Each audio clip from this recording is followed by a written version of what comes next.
First question is from Fit As Trucker. Barbell rows, supinated, pronated, dumbbell, or pen lay? Which one is better for building the back? All the above. Yeah, they're all good. Right. All right, let's break them down so that we can kind of talk about like the I guess the differences between them, right? So let's start with the supinated barbell row. So that's just where the hands are facing up. This is what supinated means.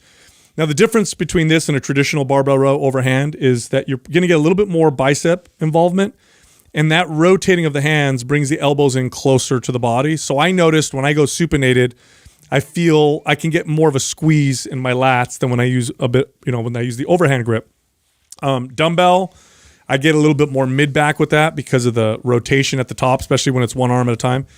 Pen lay is more of a power move, and I don't typically teach that to anyone unless they're strong and stable in all of the other, traditional rows. Like I never had my everyday average clients do a pen lay row unless they were really consistent with me for a while. So that's kind of the breakdown of them, but they're all good. I taught pen lay rows pretty early to a client. I mean, I think a bent over row is, it's not the easiest exercise to teach somebody, and it does take some skill. So I would never start someone on a pen lay. I'd go dumbbell first, right? Yeah. No, I mean, you would go through, but once you understand how to do a bent over row pretty well, and you can keep if you can keep your back in a neutral spine, and if you can load a regular row and keep good form, then you could probably teach a pen lay row, which I love. You have to stabilize and brace and have really that good technique really down. But yeah, really, really good. Did you teach it? Would you teach it? Yeah. I did.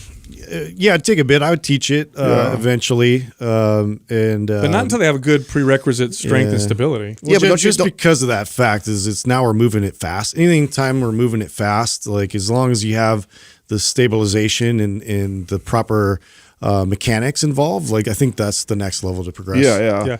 The way that I like to do barbell, if I had to pick one, because I do them all, is a pronated, which is overhand grip, and I don't go flat to the floor, which, believe it or not, a traditional barbell row, you're supposed to be, horizontal to the floor. So your back is literally flat. That's a traditional row. I like to do it where my upper body's more at a 45-degree angle. And this is the way that Dorian Yates used to barbell row back in the 90s. And he made the exercise real popular because everybody loved how big his back was or whatever. I feel it more that way. Now, when I bend all the way over, obviously can't use as much weight. I feel a little bit more in the upper back and less of the lats. So I'll do that 45-degree angle one, and that's usually how I'll do my rows. Yeah, I've noticed when I row more almost all the way over. Yeah, I feel like I get a lot of lower back involved in there because the erector spinae has to stabilize in that position, and so I feel like a better overall back workout the further I'm bent over. But you're right, you can't row very much, but that's where the pen lay comes in. Like if you can do a pretty good, 225, let's say, of a bent over row all the way over, then you could shooting up 275 plus with the pen lay if you can hold that position that whole time. So I kind of get both that way. Yeah, or if your lower back is feeling it quite a bit and is a bit fried, I like to lean over the bench and get that kind of stabilized support so that way I can lift a bit heavier too if it's been taxing, like I did deadlifts, previous to that. But yeah, I think they're all valid. Well, and this is just a great way of this is how you would, they all belong in your arsenal, I think. And I think you can just, maybe except for pen lay, right? Because it's an explosive movement. Yeah. That's the only one that, you bring up the point that you should have pretty good mechanics with your other row exercises before you even consider doing pen lay. But if you have really good row form, then doing this explosive movement, I think is totally fine for somebody. If you do a row, like a good row, barbell row, I'd say probably one of the better ones, or dumbbell row, and a pull-up, you're hitting almost everything. The pull-up, chin-up, or pull-down, I prefer the chin-up.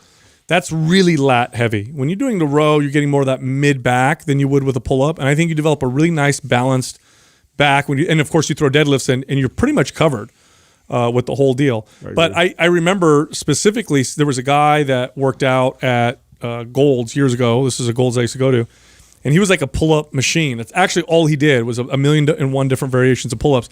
And he had these very well-developed lats, but very weak mid-back and upper back development. And you could tell all he did were pull-ups. So in order to develop balance, especially in such a large musculature, because we say the back, it's the back consists of a lot of muscles. We pretend like it's one muscle. There's so many muscles.